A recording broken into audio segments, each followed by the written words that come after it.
الحمد لله نحمده ونستعينه ونستغفره ونؤمن به ونتوكل عليه ونعوذ بالله من شرور أنفسنا ومن سيئات أعمالنا من يهده الله فلا مضل له ومن يضلل فلا هادي له ونشهد أن لا إله إلا الله وحده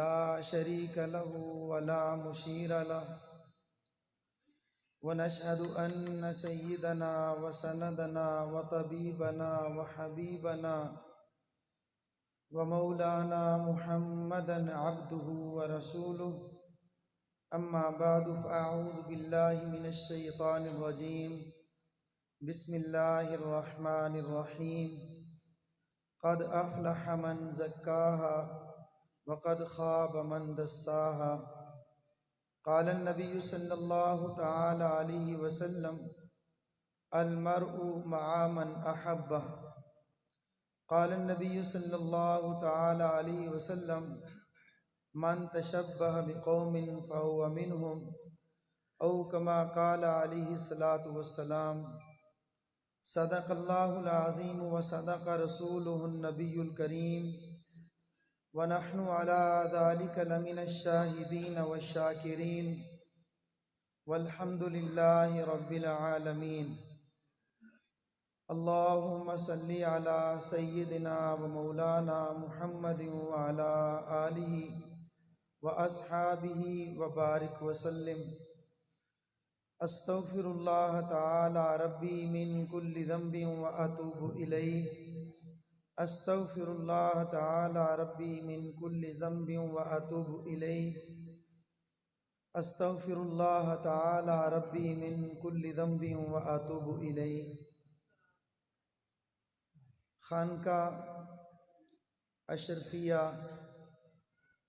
کا یہ سالانہ اجتماع ہے، حاضری کی نیت سے اور مستفید ہونے کی حیثیت سے حاضر ہوا ہوں۔ میں ایک وضاحت پہلے عرض کر دیتا ہوں، وہ ذہن میں رہے گی تو پھر انشاءاللہ آگے بات چلنا آسان ہو جائے گی۔ آپ حضرات نے سنا ہے اور دیکھا ہے متکلم اسلام شیخ طریقت حضرت مولانا الیاس رومن صاحب دامت برکاتہم کو، جو میرے مربی بھی ہیں، میرے شیخ بھی ہیں اور باپ کی جگہ پہ میرے بڑے بھائی بھی ہیں۔ تو آپ حضرات بھی یقیناً ان کی نسبت سے بات سننے کے لیے آئے ہیں۔ دیکھنے سے مشابہت بہت زیادہ ہے، معلوم ہوتا ہے کہ ان کے بھائی ہیں۔ کئی دفعہ جگہ پہ جانا ہوتا ہے کہ لوگ پوچھتے ہیں یہ گھومن صاحب ہیں، دوسرے کہتے ہیں نہیں نہیں ان کے بھائی ہیں، حالانکہ ہیں میں بھی گھومن ہی ہوں، ظاہر ہے بھائی قوم ایک ہی ہے، گھومن ہماری قوم ہے۔ جیسے کہ آدمی کہتا ہے یہ خان صاحب ہیں، نہیں خان صاحب نہیں ان کے بھائی ہیں، تو ایسے ہی گھومن صاحب ہیں، نہیں نہیں ان کے بھائی ہیں، واقعتاً وہ ٹھیک کہتے ہیں۔ اصل میں گھومن اب ایک نام ہے دلائل کا، ترجمانی کا، اور اکابر علماء کرام کی تمام قسم کی ترجمانی کا۔ تو ظاہر ہے لوگوں نے ان کو سنا ہوتا ہے، ایک تصور ہوتا ہے کہ ان کے بھائی آئیں گے اسی طرح گرجیں گے، اسی طرح دلائل دیں گے۔ تو بھائی آپ حضرات نے گلاب کے پھول دیکھے ہوں گے، ایک گلاب کا پھول اصلی ہوتا ہے جسے ہم سچا گلاب کہتے ہیں، ایک گلاب کا پھول نقلی ہوتا ہے جو اس سے رنگ میں زیادہ سرخ ہوتا ہے، لیکن خوشبو اصلی اور سچے گلاب سے آتی ہے، نقلی گلاب سے نہیں آتی۔ میں نقلی گلاب ہوں، حضرت اصلی گلاب ہیں، اور وہ بات وہ گفتگو شاید اس طرح نہ ہو سکے گی۔ تو جب بھی کوئی اجتماع یا بیان ہوتا ہے تو ہم تو اس چیز کے قائل ہیں، حضرت جہاں بھی بیٹھے ہیں جس حالت میں بھی ہیں، میرا معمول دو ہے، ایک تو بیان سے پہلے 2 نفل پڑھ کے شروع کرتا ہوں، دوسرا حضرت کو میسج کرتا ہوں کہ اجتماع ہے، بیان شروع ہے، توجہ اور دعاؤں کی درخواست ہے۔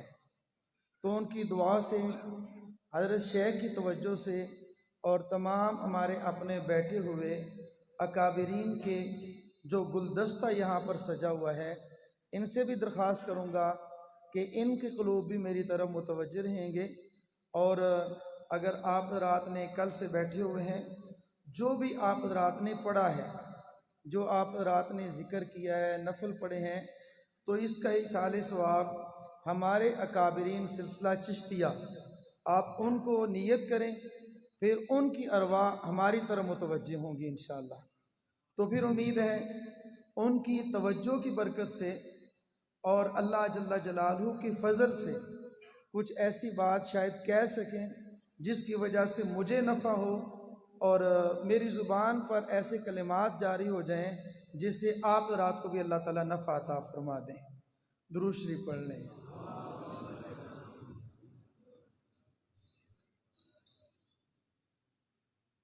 اللہ جل جلالہ نے بہت ساری مخلوقات کو پیدا فرمایا ہے۔ اللہ رب العزت کی کائنات بہت وسیع ہے۔ ہر چیز جس کو میرے اللہ نے پیدا کیا ہے اس کے اندر دو چیزوں کو رکھا ہے۔ ہر چیز کے اندر نفع بھی ہے، نقصان بھی ہے، خیر بھی ہے، شر بھی ہے، تکلیف بھی ہے، اور لذت اور مزہ بھی ہے۔ ہر چیز کے اندر خیر اور شر کا مادہ میرے اللہ نے رکھا ہے۔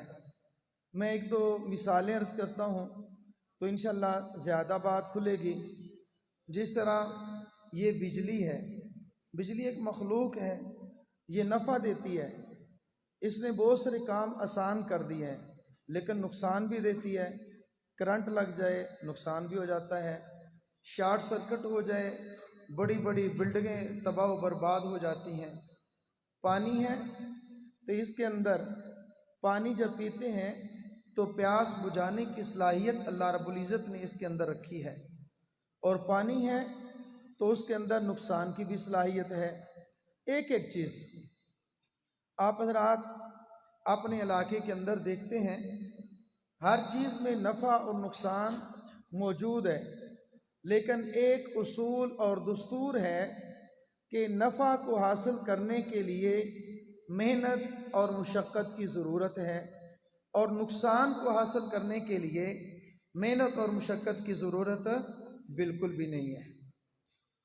مثلا آپ حضرات یہاں دیکھیں، باغات ہیں، سبزیاں ہیں، اگر کسی یہاں اخروٹ کا باغ ہوگا، کوئی سیب کا باغ ہوگا، اب سیب کا ایک باغ اور پودا ہے، اس پودے کے اندر اللہ رب العزت نے سیب کو پودے کے اندر رکھا ہے۔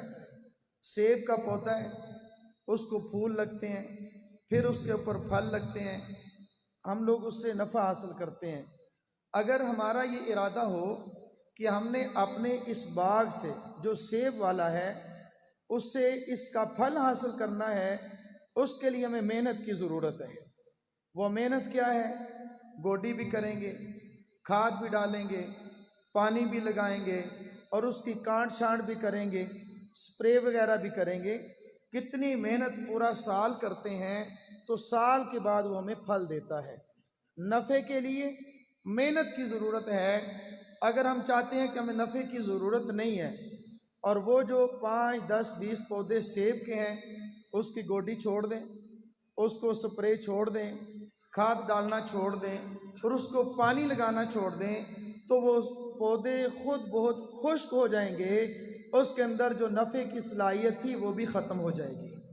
تو نقصان کے لیے محنت کی ضرورت نہیں ہے، نفع کو حاصل کرنے کے لیے محنت کی ضرورت ہے۔ باقی بہت ساری مثالیں موجود ہیں۔ آپ حضرات کے گھروں میں آپ نے جانور رکھے ہوں گے، گائے ہیں، بکریاں ہیں، آپ ان سے گوشت بھی حاصل کرتے ہیں، دودھ بھی حاصل کرتے ہیں۔ دودھ اور گوشت لینے کے لیے جانور سے، ایک بھینس، گائے یا بکری ہے، اس دودھ کو لینے کے لیے اس کو چارہ بھی ڈالا جائے گا، اس کو پانی بھی پلایا جائے گا، دھوپ سے سائے میں، سائے سے دھوپ میں، اندر سے باہر، باہر سے اندر، گرمی سردی سے بچانے کے لیے محنت کریں گے، تو پھر اس ایک بکری سے 2 کلو دودھ مل جائے گا۔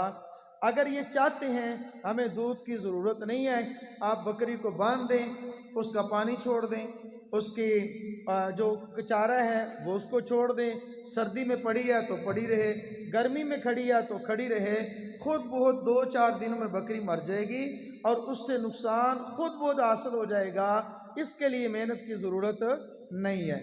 اسی طرح اب آپ ان چیزوں کو ذہن میں رکھیں گے تو اللہ رب العزت نے انسان کے اندر بھی خیر اور شر کا مادہ رکھ دیا ہے، نفع بھی رکھا ہے، اور اس نے اللہ رب العزت نے نقصان بھی انسان کی طبیعت کے اندر رکھ دیا ہے۔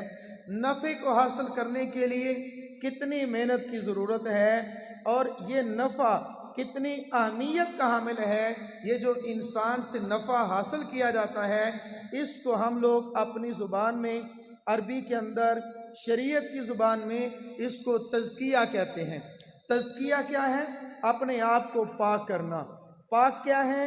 اپنے عقائد کو گندے عقائد سے پاک کرنا، اپنے اعمال کو گندے اعمال سے پاک کر لینا، اپنے جسم کے ظاہر اور باطن کو پاک کر لینا۔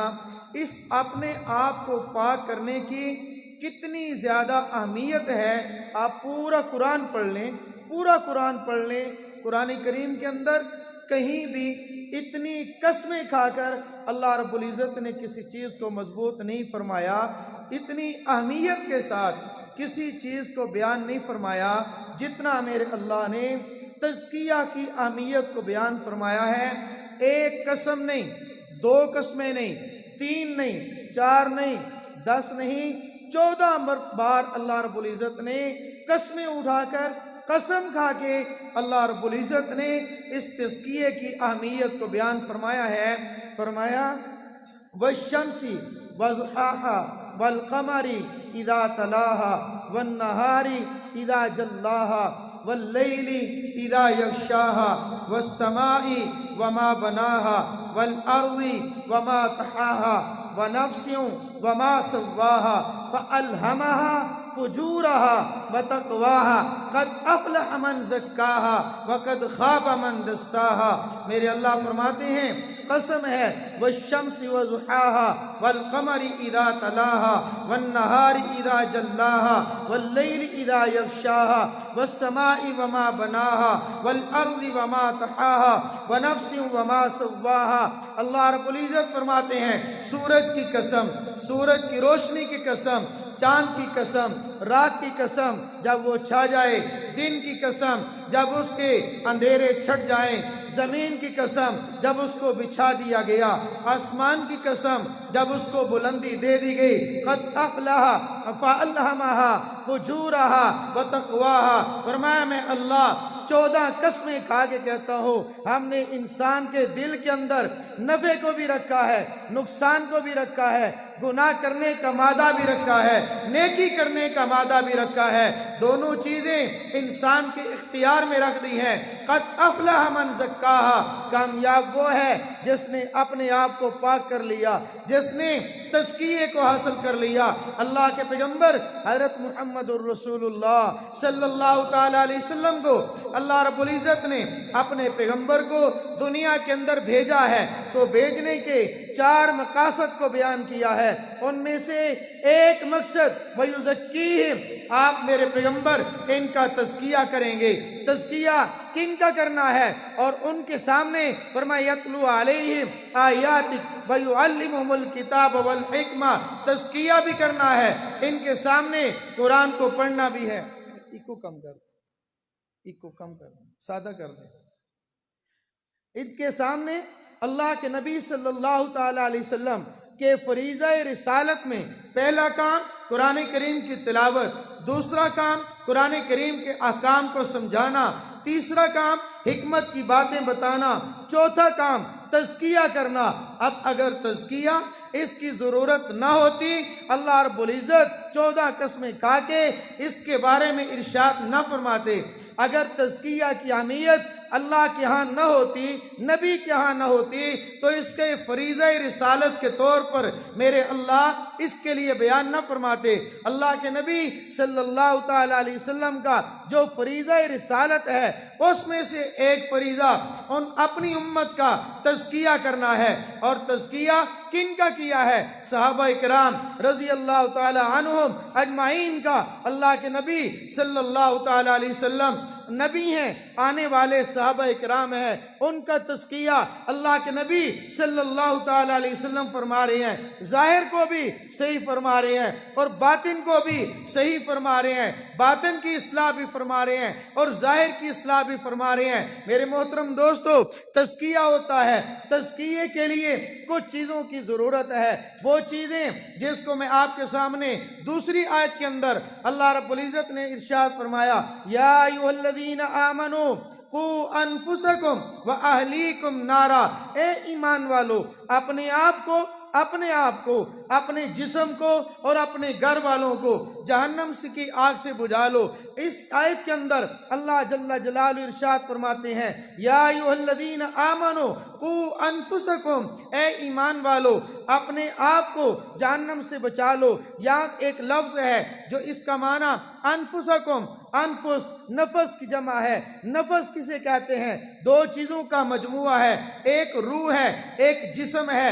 جسم جو ہے، جسم اور روح دونوں مل جائیں تو نفس بنتا ہے۔ اگر صرف جسم ہے، روح نہیں ہے، اس کو مردہ کہیں گے، چلتا پھرتا انسان نہیں کہہ سکتے۔ اگر صرف روح ہے، اس کا جسم نہیں ہے، تو اس کو بھی جسم نہیں کہہ سکتے۔ یہ جسم اور روح دونوں مل جائیں تو بندہ بنتا ہے، نفس بنتا ہے۔ اب آپ حضرات دیکھ لیں، پوری دنیا کے اندر دیکھ لیں، اگر دنیا نہیں کم از کم اپنا یہ بٹگرام، اپنا یہ منصیرہ، اپنا یہ ہزارے کا علاقہ دیکھ لیں۔ ایک انسان کا جسم ہے، ایک انسان کی روح ہے۔ انسان کا جسم مٹی سے پیدا کیا گیا ہے اور جسم کی ضروریات وہ بھی اللہ نے مٹی سے پیدا کی ہے۔ جسم کی ضرورت کیا ہے؟ جسم کی ضرورت کھانا ہے، جسم کی ضرورت پینا ہے، جسم کی ضرورت پہننا ہے، جسم کی ضرورت ہے سردی سے بچنا، جسم کی ضرورت گرمی سے بچنا۔ آپ تصور اور خیال کر لیں کتنی چیزیں ہیں۔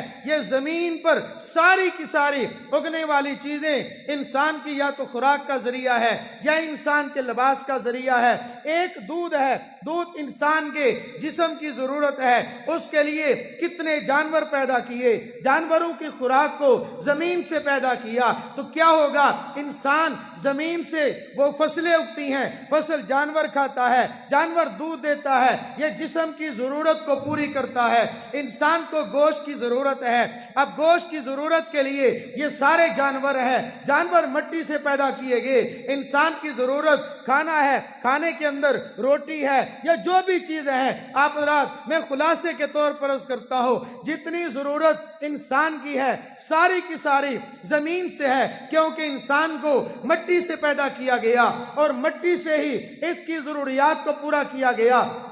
اب دیکھ لیں، اور دوسرا کیا ہے؟ یہ جتنی محنت ہو رہی ہے پوری دنیا کے اندر چھوڑو، اپنے ہزارے کے اندر دیکھو، بڑے بازار ہیں، بازار بھرے پڑے ہیں، یہاں پر ہوٹل ہے، ہوٹل کس کی ضرورت کو پوری کر رہا ہے؟ کھانے کی ضرورت کو۔ یہ دکانیں، یہ مارکیٹیں، کہیں پہ جوتے کی مارکیٹ، کہیں پہ کپڑے کی مارکیٹ، کہیں پہ بستر کی مارکیٹ، کہیں پہ کپڑے کی مارکیٹ، کہیں پہ کھانے کی مارکیٹ، کہیں پہ کریانے کی دکانیں، کہیں پہ اس کی فیکٹریاں، کہیں پہ صابن ملتا ہے، صابن کی فیکٹری، شیمپو ملتا ہے، شیمپو کی فیکٹری، اور یہ جوتا ملتا ہے، جوتے کی فیکٹری۔ کتنی چیزیں ہیں، یہ ساری کی ساری ان کی فیکٹریاں لگ گئی۔ یہ سارے کے سارے انسان کی جسم کی ضروریات کو پورا کر رہی ہیں۔ اسی طرح انسان کو بیماری لگ جائے، بیماری کے علاج کے لیے وہ میڈیکل سٹور بھرے پڑے ہیں۔ ان سے آگے جائیے، ہسپتال موجود ہے، ہسپتالوں میں ڈاکٹر موجود ہیں۔ ساری کی ساری محنت اس دنیا کے اندر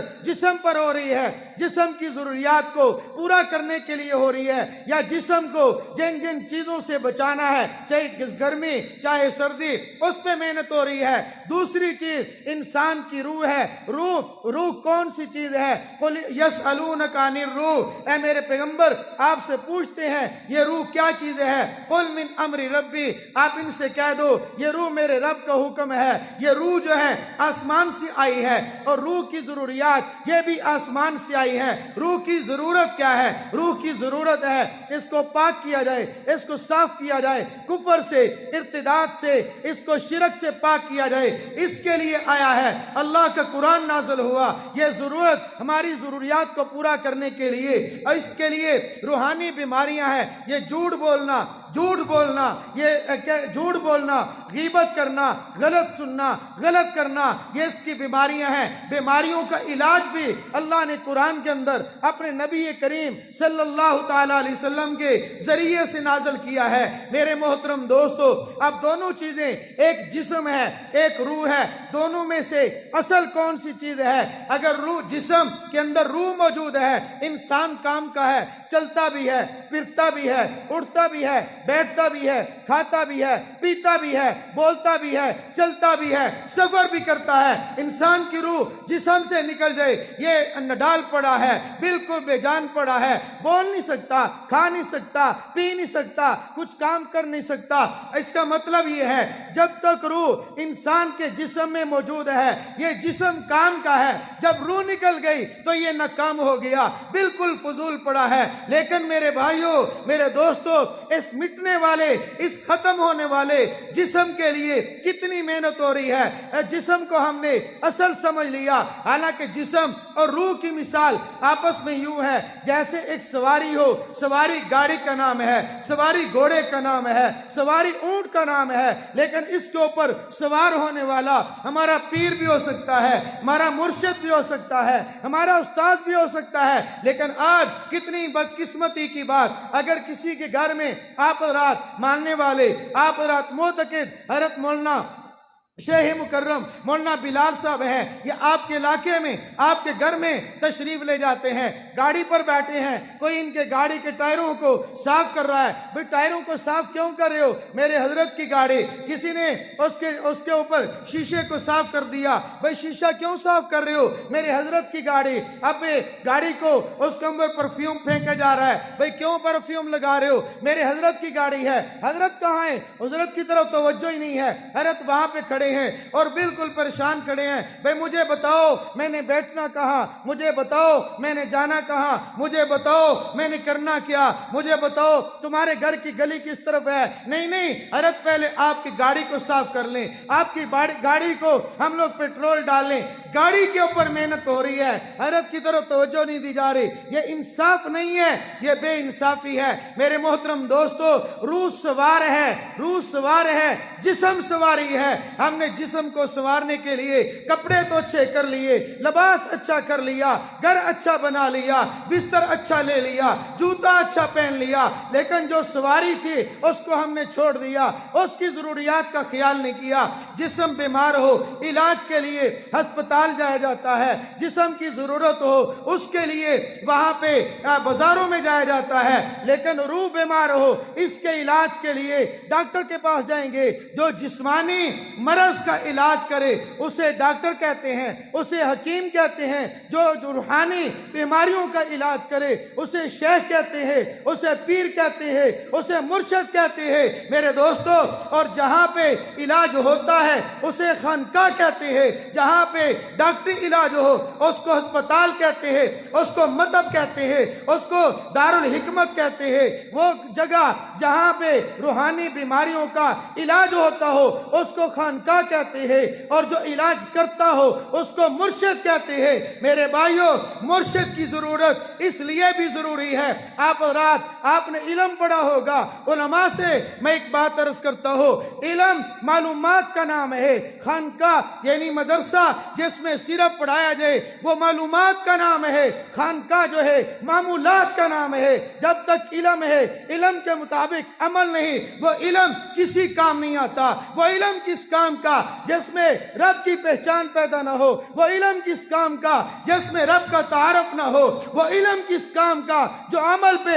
مجبور نہیں کرتا۔ یہ خانقاہیں، یہ خانقاہوں میں بیٹھنے والے ہمارے مشائخ، ان کی صحبت کی برکت سے میرا اللہ عمل کی توفیق دیتا ہے، صحبت کی برکت سے میرا اللہ اخلاص دیتے ہیں، صحبت کی برکت سے تکبر مٹتا ہے، صحبت کی برکت سے فخر مٹتا ہے، صحبت کی برکت سے جھوٹ ختم ہوتا ہے، صحبت کی برکت سے میرا اللہ مجھے اور آپ کو اپنا قرب نصیب فرماتے ہیں۔ صحبت کی یہ میں نے پہلے عرض کیا تزکیہ ہوگا، لیکن اس کے لیے پہلی شرط صحبت ہے۔ پہلی شرط اولیاء اللہ کی صحبت ہے، ان کی صحبت جن کو اللہ نے تزکیہ کی نعمت سے مالا مال کیا ہے، ان کی صحبت میں رہیں گے تو اس سے فائدہ اور نفع حاصل ہوگا۔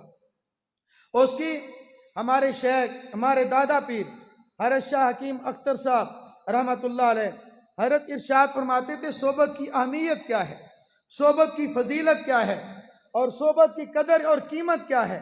صرف ایک دو مثالوں سے میں عرض کرتا ہوں۔ فرمایا دیکھیے صحبت کے بغیر آدمی بے قیمت ہے، صحبت میں آئے گا تو قیمت والا بن جائے گا، صحبت میں آئے گا تو قیمت والا بن جائے گا۔ آج کل آپ کے یہاں سردیاں شروع ہیں، انڈے کی قیمت کتنی ہے بھائی؟ 15 روپے، 15 روپے انڈے کی قیمت۔ اگر دیسی ہوگا تو شاید 20 کی ہو جائے گی۔ یہ تو برائلر انڈا ہے نا، اس کی قیمت 15 ہے، پنجاب میں بھی 15 ہی ہے۔ تو یہ دیسی انڈا، اس کی قیمت چلو 20 روپے کر لو۔ انڈے کی قیمت تو جو فرمائے کتنی؟ 20 روپے، 15 روپے، 20 روپے۔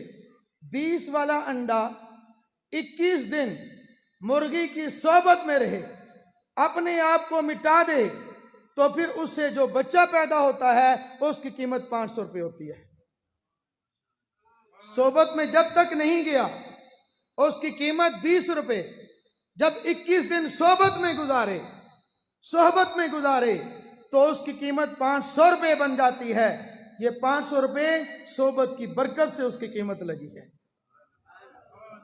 حضرت ایک اور مثال دیتے ہیں، فرمایا دیکھو آپ رات نے بازار میں پھول بکتے دیکھے ہوں گے، پھول بکتے ہیں ادھر بھی، گلاب کے پھول، فریش فلاور، فریش پھول جو ہے گاڑیوں پہ بھی لگتے ہیں، گلے کا ہار بھی بنتا ہے، لیکن کانٹے بکتے ہوئے کبھی نہیں دیکھے۔ کیونکہ کانٹے بکتے ہوئے کبھی دیکھے نہیں، دیکھے نا۔ لیکن آپ دیکھیں کانٹے کوئی آدمی مفت لینے کے لیے تیار نہیں ہے، کانٹے کو مفت لینے کے لیے تیار نہیں ہے۔ گلاب کا پھول اس کو مالی کاٹ چھانٹ کرتا ہے، تراشتا ہے، صفائی کرتا ہے، اور پھر اس کو کینچی کے ساتھ کاٹتا ہے۔ کس لیے؟ یہ گاڑی پہ لگیں گے، دولہے کی گاڑی پہ لگے گے۔ دولہے کی گاڑی پر لگاتے ہیں کانٹے یا پھول؟ پھول لگاتے ہیں۔ اس کو تھوڑا سا نیچے رکھ کے کاٹتا ہے، 2-3 پتے سبز وہ بھی ساتھ آ جاتے ہیں، 1-2 کانٹا بھی ساتھ آ جاتا ہے۔ فرمایا اگر گلاب کا پھول 500 روپے کلو بکے گا تو اس کے ساتھ جانے والا کانٹا بھی 500 کی قیمت میں جائے گا۔ یہ صحبت کا اثر ہے، صحبت کا اثر ہے۔ جیسے میں نے پہلے آپ کو عرض کیا ہے کہ میں اپنے شیخ کو میسج کرتا ہوں، ارے دعا فرماتے ہیں، ہم تو توجہ کے قائل ہیں۔ ہمارے دادا پیر ہر پیر ذوالفقار احمد نقشبندی دامت برکاتہم، ان کا بھی اجتماع شروع ہے، آج ان کی بھی دعا ہوگی۔ تو حضرت ایک بڑی پیاری مثال دیتے ہیں، فرمایا شیخ قریب ہو تب بھی اس کی توجہ ہے، شیخ دور بھی ہو تب بھی اس کی توجہ ہوتی ہے۔ آپ نے یہاں پہ شاید وہ پرندے ہوتے ہیں کہ نہیں، کونج آتی ہے ادھر، آسمان پہ اڑتی ہیں، بڑی بڑی ہوتی ہیں، بالکل لائن میں جاتی ہیں۔ یہ کونج یہاں کا پرندہ نہیں ہے، اصل یہ سائبیریا ٹھنڈے علاقوں کا پرندہ ہے۔ فرمایا وہ کونج وہاں پہ اصل وہاں رہتی ہے، اپنے انڈے وہاں دیتی ہے، انڈے دے کے ان کو چھپا دیتی ہے، پھر یہ سفر کرتی رہتی ہے، اس کی توجہ سے انڈوں سے بچے نکلتے ہیں، اس کی توجہ سے کونج اپنی توجہ اس انڈے پر ڈالتی رہتی ہے، ہر وقت اس کی توجہ انڈوں پر ہی ہوتی ہے، تو اس کی توجہ کی برکت سے انڈوں سے بچے نکل آتے ہیں۔ تو اگر شیخ اپنے مرید پر ہزاروں کلومیٹر دور کیوں نہ ہو توجہ کرتا ہے، اس کی توجہ کی برکت ضرور اپنے مرید پر ظاہر ہوتی ہے۔ تو میں یہ بات عرض کر رہا تھا کہ ایک انسان کا جسم ہے، ایک انسان کی روح ہے، اور روح کی ضروریات بھی اپنی ہیں، جسم کی ضروریات بھی اپنی ہیں۔ اصل جسم ہے یا روح ہے؟ اصل روح نہیں، جسم نہیں، اصل روح ہے۔ جس طرح اگر روح اصل ہے تو روح کی ضروریات بھی اصل ہے، روح کی غذا بھی اصل ہے۔ آج ہم نے پوری دنیا کے اندر جتنی بھی محنت ہو رہی ہے، اکثر مقامات پہ، اکثر جگہ پہ، جتنی فیکٹریاں، جتنی یونیورسٹیاں، جتنے کالج، جتنے اسکول، جتنے ادارے، جتنی فیکٹریاں، جتنے بازار، جتنے شہر یہ بھرے پڑے ہیں، چاہے زمیندار ہو، چاہے تاجر ہو، چاہے کسان ہو، چاہے صنعت کار ہو، چاہے فیکٹریوں کے مالک ہوں، یہ سارے کے سارے انسان کی جسم کی ضروریات کو پورا کر رہے ہیں، سوائے ان خانقاہوں کے جہاں بھی خانقاہ ہوگی وہ جسم کی ضرورت پوری نہیں کرتا بلکہ روح کی غذا کو پورا کرتا ہے، اور روح کی ضروریات کو پورا کرنے والے کو شیخ اور مرشد کہتے ہیں۔ میرے محترم دوستو، صحبت کا ایک اور اثر، بہت بڑی بات، یہ نور جہاں ایک بادشاہ تھا، ان کی وہ بیوی تھی اور وہ عقیدے کے لحاظ سے صحیح نہیں تھی، علماء جانتے ہیں، رافضی تھی، ایران سے آئی ہوئی تھی، اس کا نکاح ہوا اس کے ساتھ، تو اس نے ایران میں خط لکھا، تو جو فرمائیں گے، خط لکھا ایران حکومت کو، کہا کہ یہاں مناظرین بھیجو، ذاکرین بھیجو، جو یہاں پر آ کر اپنا اہل بیت کا ذکر کریں، لوگوں کو اس کی طرف ترغیب دیں، اپنے مسلک اور مذہب کو پھیلائیں۔ اور ایک بات یاد رکھنا، اس میں کہا ایک بات یاد رکھنا، مناظرین سے نہ ملنا، صوفیوں سے ملنا، مناظرین سے نہ ملنا، یہ دلائل دیتے ہیں، یہ بات کرتے ہیں، بحث کرتے ہیں، مناظرے کرتے ہیں۔ ان کا ٹھیک، انہوں نے وہاں سے کچھ ذاکر بھیجے، یہ مختلف علاقوں سے ہوتے ہوتے لاہور چلے گئے۔ حضرت میاں میر رحمۃ اللہ علیہ بہت بڑے اللہ والے تھے، بزرگ تھے، ان کی خانقاہ جس طرح یہاں پر ماشاءاللہ اجتماع ہو رہا ہے، اسی طرح وہ شیعہ ذاکر آئے، انہوں نے حضرت سے ملے، ملاقات کر کے کہنے لگے حضرت ہم ایران سے آئے ہیں۔ کہا جی سو بسم اللہ، سو بسم اللہ، اولیاء تو ہوتے ہیں ہر ایک کا استقبال کرتے ہیں، محبت سے پیش آئے۔ جی فرمائیں کیسے؟ حضرت ہم چاہتے ہیں اہل بیت کی شان پڑھیں، اہل بیت کی شان پڑھیں۔ حضرت نے فرمایا سبحان اللہ، اہل بیت کی شان پڑھے مومن کا ایمان بڑھے۔ آپ پڑھیں؟ انہوں نے پڑھنا شروع کیا، جیسے ہمارے حضرت مولانا بلال صاحب تشریف فرمائے، اجازت لی، اس نے شروع کر دیے، اس نے فضائل بیان کیے، حضرت حسین رضی اللہ تعالی عنہ، اہل بیت دیگر تمام کے، ان میں سے ایک بات کی، ایک بات کرتے کرتے جو میں نے عرض کیا ہے، ایک بات اس نے فضیلت کی یہ بیان کر دی کہ ہمارا یہ عقیدہ ہے کہ حضرت حسین رضی اللہ تعالیٰ عنہ جہاں پہ مدفون ہیں، اللہ رب العزت نے ان کو اتنا مقام مرتبہ عطا کیا ہے، 40 میل تک دائیں بائیں آگے پیچھے جو بھی وہاں دفن ہوگا اللہ ان کی برکت سے ان کی بخشش فرما دے گے۔ آپ بھی کہیں سبحان اللہ۔ اب وہ لوگ تو عائشہ شکار اٹھے، فرمایا بڑی بات، بڑی بات۔ حضرت کھڑے ہو گئے، حضرت نے فرمایا بھئی ایک سوال کرنا چاہتا ہوں، ایک آپ سے بات پوچھنا چاہتا ہوں۔ بات یہ ہے کہ یہ تو ہمارا بھی عقیدہ ہے ماشاءاللہ جو آپ کا ہے کہ حضرت حسین رضی اللہ تعالیٰ عنہ ان کے ارد گرد 40 میل تک جو دفن ہوگا اللہ اس کی بخشش فرما دیں گے۔ حضرت حسین کو مقام ملا کہاں سے؟ ان کا مقام زیادہ ہے یا حضرت نانا جان کا؟ کہا جی حضرت نانا جان کا تو مقام، اس کے تو کیا کہنے۔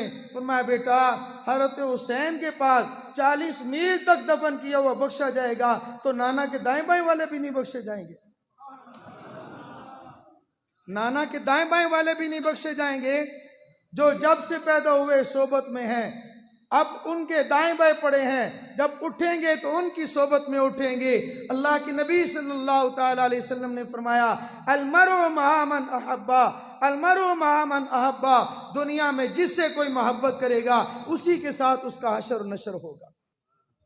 ہم دیکھیں ہم نے کس کے ساتھ محبت کرنی ہے، ہم نے محبت کس کے ساتھ کرنی ہے اور ہم کرتے کس کے ساتھ ہیں۔ اللہ کے نبی صلی اللہ تعالی علیہ وسلم نے فرمایا من تشبہ بقوم فہو منہم، دنیا کے اندر جو جس کی شباہت اختیار کرے گا، جو جس کی نقل اتارے گا، میرا اللہ قیامت کے دن اسی کے ساتھ اس کا حشر فرما دے گا، انہی میں سے ہو جائے گا۔ اب اس کی میں تشریح کیا بیان کروں، کہاں تفصیل تک جاؤں، ایک واقعہ میں عرض کرتا ہوں۔ اس کی مشابہت کی برکت سے اللہ پاک کیا کیا نصیب فرماتے ہیں، ہم مشابہت تو اختیار کریں، ہم کریں تو صحیح۔ حضرت موسیٰ علیہ السلام فرعون کے سامنے گئے ہیں، دعوت دی ہے، فرعون نے کہا، معجزہ پیش ہوا، انہوں نے کہا یہ تو جادوگر ہے، کہا کہ میں جادوگر نہیں ہوں، اللہ کا نبی ہوں، اللہ نے مجھے نشانیاں دی ہیں۔ لوگوں نے کہا نہیں یہ تو جادوگر ہے، ہم اپنے جادوگر لاتے ہیں، جادوگر لائیں گے اور وہ تمہارا مقابلہ کریں گے۔ کہا کہ ٹھیک ہے میں اس کے لیے تیار ہوں۔ تاریخ طے ہو گئی، عید کا دن ہوا، دوپہر کا وقت ہوا، ان جادوگروں کو بلایا گیا، جمع کیا گیا۔ سب جادوگروں نے بیک وقت ایک جملہ کہا، ایک کیا کہتے ہیں شرط رکھ دی، باعث سلامت ہم جادو تو کریں گے، موسیٰ کا جادو کا مقابلہ کریں گے، ہماری ایک شرط ہے، ہمیں ایسے کپڑے، ایسا لباس دیا جائے جو موسیٰ علیہ السلام نے پہنا ہوا ہے۔ ایسا لباس تیار کیا گیا، لباس تیار ہوا، سب نے وہ لباس پہنا۔ پھر اس کے بعد جو ہوا سو ہوا، اس کی تفصیل میں نہیں جاتا، خلاصہ یہ ہے اللہ رب العزت نے 70,000 جادوگروں کو ایمان نصیب فرما دیا تھا۔ کہتے ہیں حضرت موسیٰ علیہ السلام نے اللہ جل جلالہ سے عرض کیا، اے میرے مولا وہ تو مقابلے کے لیے آئے تھے، وہ تو میرے مقابلے کے اندر آئے تھے، آپ نے ان کو ایمان نصیب کر دیا، ان کو ہدایت دے دی۔ فرمایا اے موسیٰ میری غیرت گوارا نہیں کرتی، نقل تیری اتارے، ان کو میں جہنم کے اندر ڈال دو۔ انہوں نے نقل کی، ہم نے ان کو اصل بنا دیا، انہوں نے نقل کی، ہم نے ان کو اصل بنا دیا۔ میرے محترم دوستو اور میرے بھائیوں، میں ایک بات عرض کرتا ہوں، اپنی آخری بات کر کے اپنی بات کو ختم کر رہا ہوں۔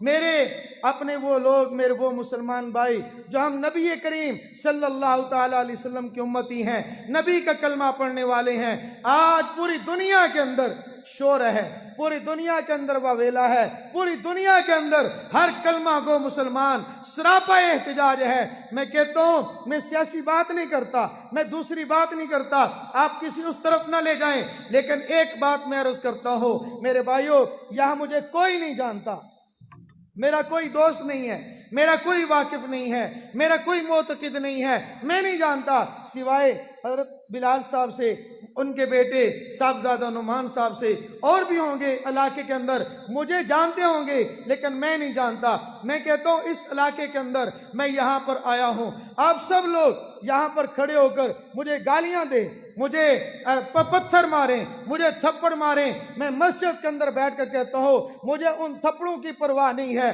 مجھے ان پتھروں کی پرواہ نہیں ہے، مجھے ان جملوں کی پرواہ نہیں ہے۔ اگر یہ نعمان یہاں کھڑا ہو کر صرف ایک اشارے سے یوں کر دینا، مجھے آپ سے زیادہ اس کی تکلیف ہوگی۔ میرے دوستوں اور میرے بھائیوں، کافر ہے وہ خاکے بنائے، اس پہ لعنت ہو، اللہ اس کو ہدایت دے دے، دعا تو کرنی چاہیے اللہ اس کو ہدایت دے، ہدایت قسمت میں نہیں ہے پھر ان کو تباہ و برباد کر دے۔ ایک وہ گستاخی کرتا ہے، وہ کافر ہے، نبی کا دشمن ہے، میں کہتا ہوں اس کو معافی ہو سکتی ہے، لیکن میرے محبوب کا امتی کلمہ پڑھنے والا جب وہ نبی کی گستاخی کرتا ہے، میرے نبی کا دل زیادہ دکھتا ہے، میرے نبی کا دل زیادہ دکھتا ہے۔ ہاتھ جوڑ کے یا جولی پھیلا کے اپنے کلمہ گو مسلمانوں سے کہوں گا، اے میرے دوستو، اے میرے بھائیوں، اے میرے بزرگوں اور نوجوانوں، خدا را کافر گستاخی کرے شاید اس کا حق بنتا ہو، لیکن کلمہ گو مسلمان ہو کر نبی کا غلام بن کر جب نبی کی سنت کو کاٹ کر وہ بیت الخلا میں پھینکتا ہوگا تو کیا میرے نبی کا دل نہیں دکھتا ہوگا؟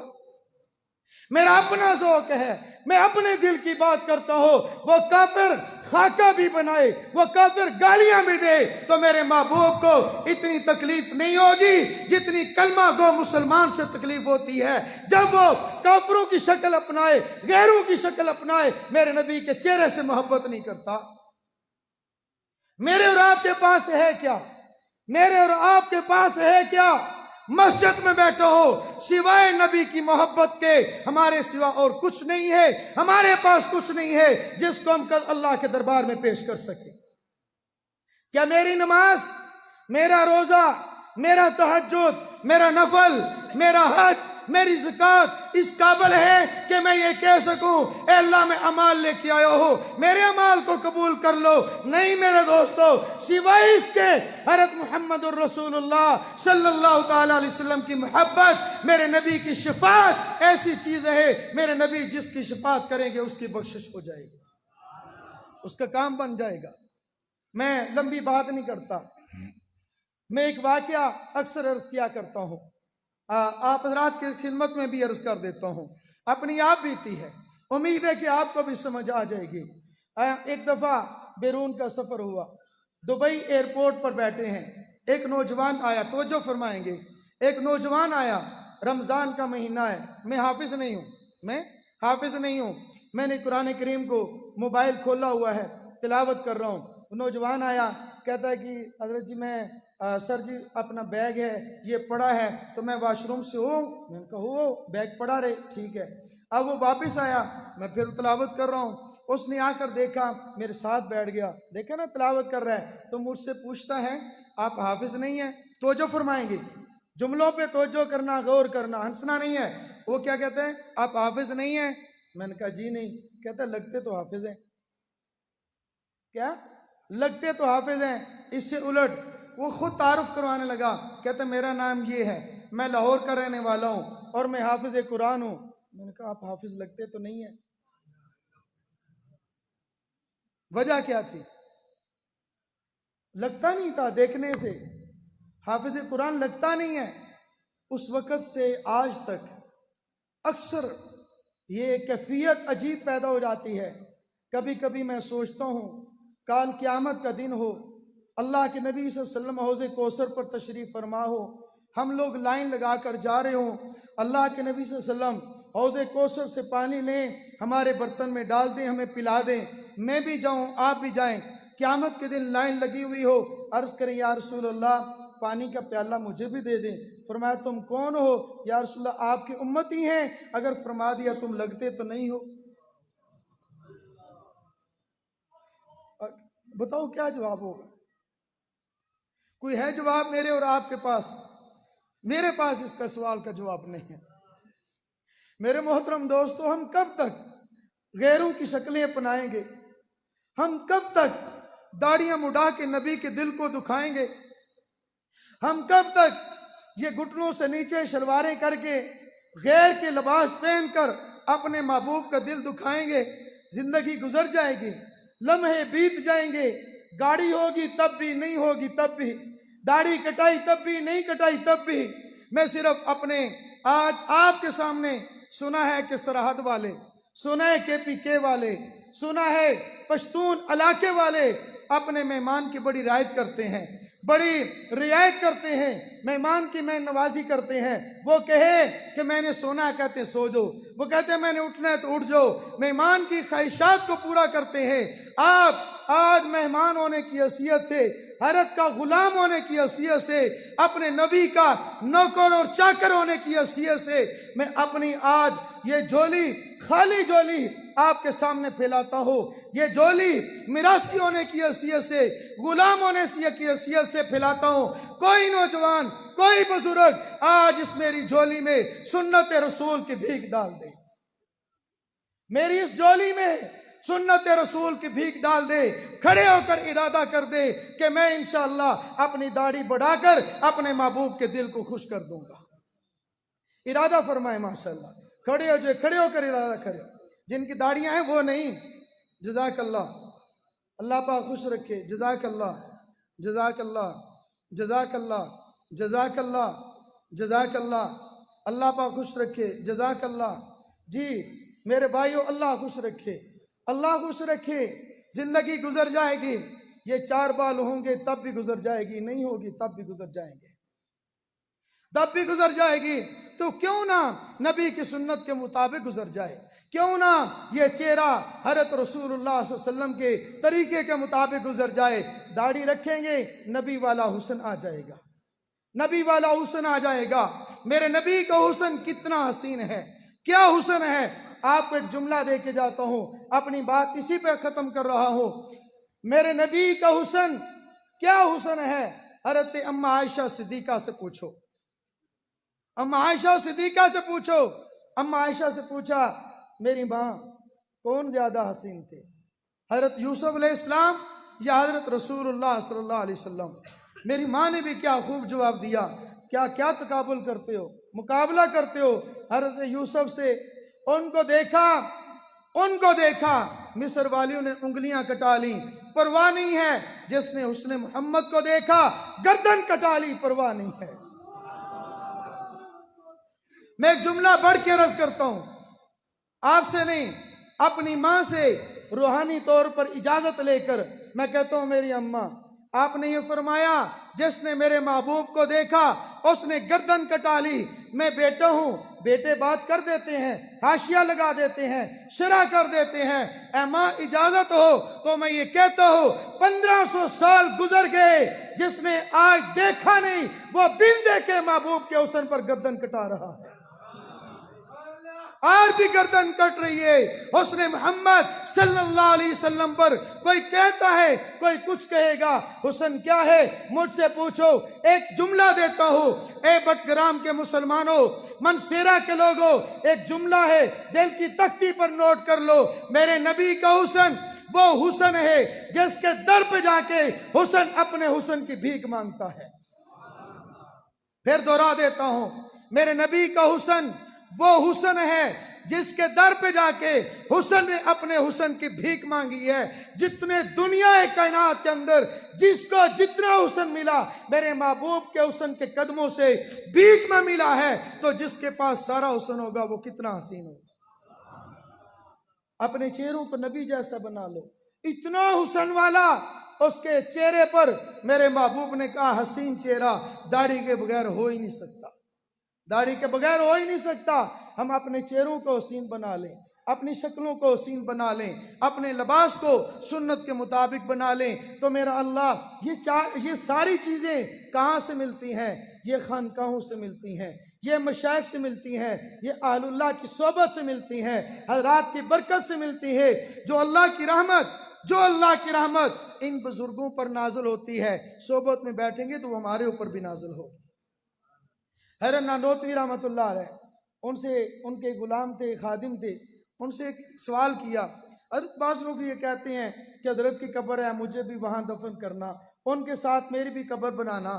قبر تو اپنی ہے، ہر کوئی اپنی قبر میں، تو قبر ساتھ بنے گی تو اس کا کیا فائدہ؟ فرمایا پھر کبھی جواب دیں گے۔ کچھ 6 ماہ 7 ماہ گزر گئے، گرمی کا موسم آ گیا، وہ خادم یہاں کھڑے تھے، پنکھا لیا ہوا ہے، ہاتھ والا پنکھا تھا تو ہوا دے رہے ہیں، سامنے بیٹھے ہوئے حضرت نے اچانک پوچھا بھئی آپ کو ہوا لگ رہی ہے؟ جی حضرت لگ رہی ہے۔ آپ کو ہوا آ رہی ہے؟ جی حضرت آ رہی ہے۔ آپ کو بھی ہوا آ رہی ہے؟ جی حضرت آ رہی ہے۔ فرمایا آپ نے ایک دفعہ کہا تھا، سوال پوچھا تھا، اس کا جواب ہے۔ ارے مجھے تو سوال بھول گیا ہے، جواب تو بعد کی بات ہے۔ فرمایا آپ نے کہا نہیں تھا، ایک دفعہ پوچھا نہیں تھا کہ بزرگوں کے ساتھ قبر بنے گی تو اس کا کیا فائدہ ہوگا؟ دیکھو آپ مجھے پنکھے سے ہوا دے رہے ہو یا ان کو؟ کہا جی خادم میں آپ کا ہوں، ان کا نہیں ہوں، ان کو نہ دے رہا ہوں۔ فرمایا یہ بھی کہہ رہے ہیں میں ہوا مل رہی ہے۔ اللہ کی رحمت، اللہ کی برکت جو اللہ کے محبوب بندوں پر نازل ہوتی ہے، ساتھ والے بھی محروم نہیں رہتے۔ تو یہ تو مجلس، یہ خانقاہوں کے اجتماعات یہ ایسی ہیں جو اللہ والوں کے دل پر، اللہ والوں کے جسموں پر اللہ کی خاص رحمت نازل ہوتی ہے، تو ہم غلاموں پر بھی اللہ کو نازل فرما دیں گے، ہمیں بھی اللہ محروم نہیں ٹھہرائیں گے۔ ان کی برکت سے ہماری بھی بخشش ہو جائے گی، اور اس سے بڑی بات، جہاں یہ جائیں گے وہاں ہم جائیں گے۔ ہاتھ میں ہاتھ دینے کا فائدہ کیا ہے؟ اورنگزیب عالمگیر رحمت اللہ علیہ بادشاہ ہیں، بڑے نیک بادشاہ تھے۔ ان کے ایک علاقے کا ایک گورنر فوت ہوا، تو انہوں نے مشورہ کیا یہاں پہ بتاؤ اس کی جگہ پہ کس کو بنایا جائے۔ کہا جی فلاں کو فلاں کو فلاں کو۔ بادشاہ نے کہا کہ میرا خیال ہے اس کے بیٹے کو بنا دے۔ ان کا جی بیٹا تو چھوٹا ہے، اس کے اندر وہ صلاحیت نہیں ہے جو ہونی چاہیے۔ کہا کہ لگتا ہے ایسے ہے، جو مجھے نظر آتا ہے وہ آپ کو نہیں آتا، جو مجھے نظر آتا ہے وہ آپ کو نہیں آ رہا۔ کہا جی ہمیں آپ بتا دیں، ہمیں تو سمجھ نہیں آئی۔ کہا چلو پھر کبھی سے۔ دوسرے تیسرے دن سب وزیروں مشیروں لوگوں کو بلایا، قریب لوگوں کو بلایا اور اس بچے کو بھی بلا لیا۔ حوض پانی کا ہے، پانی کا بھرا ہوا حوض ہے، بہت بڑا تالاب ہے اور گہرا بھی ہے، آدمی گر جائے تو ڈوب کے مر جائے۔ اس بچے کو حوض پہ کھڑے ہو کر اس کے ہاتھوں کو دونوں ہاتھوں میں لیا، پکڑ کر کہا، اورنگزیب نے کہا کہ میں اس حوض میں گرا دوں؟ کہا گرا دو۔ پھر پوچھا گرا دوں؟ کہا گرا دو۔ پھر پوچھا گرا دوں؟ کہا جی گرا دو۔ تسلی اور سکون کے ساتھ 3 مرتبہ سوال کیا، 3 مرتبہ جواب دیا اعتماد کے ساتھ۔ پھر کہا بیٹا تجھے تیراکی آتی ہے؟ کہا کہ نہیں۔ تجھے تیرنا نہیں آتا؟ کہا جی باش سلامت نہیں آتا۔ کہا پھر تو نے اتنے اعتماد کے ساتھ کیسے کہہ دیا کہ مجھے گرا دو، تمہیں ڈوبنے کا ڈر نہیں؟ کہا باش سلامت جس کے ہاتھ اپنے بڑے کے ہاتھ میں ہو اس کو ڈوبنے کا ڈر نہیں ہوتا۔ ہم اپنے ہاتھ دے کر تو دیکھیں، اکابرین علماء اولیاء اولیاء بزرگ اکابر، ان کے ہاتھ میں ہم اپنا ہاتھ دیں۔ ہر چیز کو یاد رکھیں، ہر چیز کو بدعت کہہ کر مت اپنی جان چھڑاؤ۔ کب تک چھڑاتے رہیں گے؟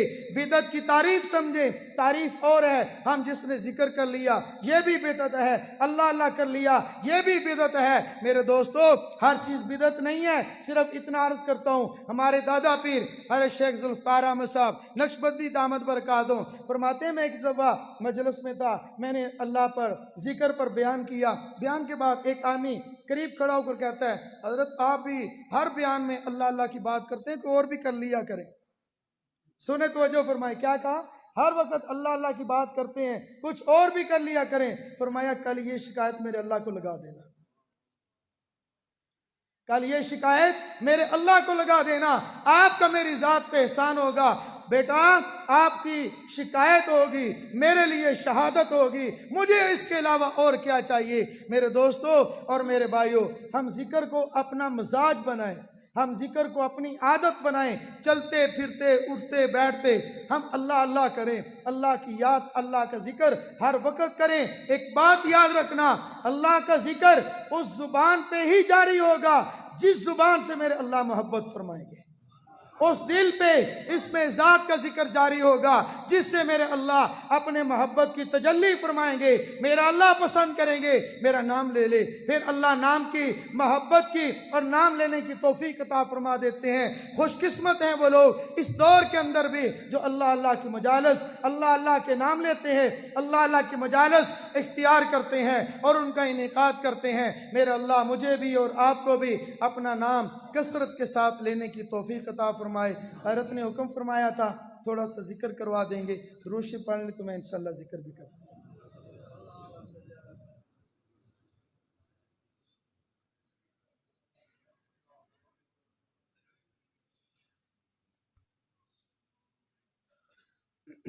لا الہ الا اللہ محمد الرسول اللہ صلی اللہ تعالی علیہ وعلا آلہ واصحابہ وبارک وسلم۔ لا الہ الا اللہ محمد رسول اللہ صلی اللہ تعالی علیہ وعلا آلہ واصحابہ وبارک وسلم۔ لا الہ الا اللہ، لا الہ الا اللہ، لا الہ الا اللہ، لا الہ الا اللہ، لا الہ الا اللہ، لا الہ الا اللہ، لا الہ الا اللہ، لا الہ الا اللہ، لا الہ الا اللہ، لا الہ الا اللہ، الہ الا اللہ، لا الہ الا اللہ، لا الہ الا اللہ، لا الہ الا اللہ، لا الہ الا اللہ، لا الہ الا اللہ، لا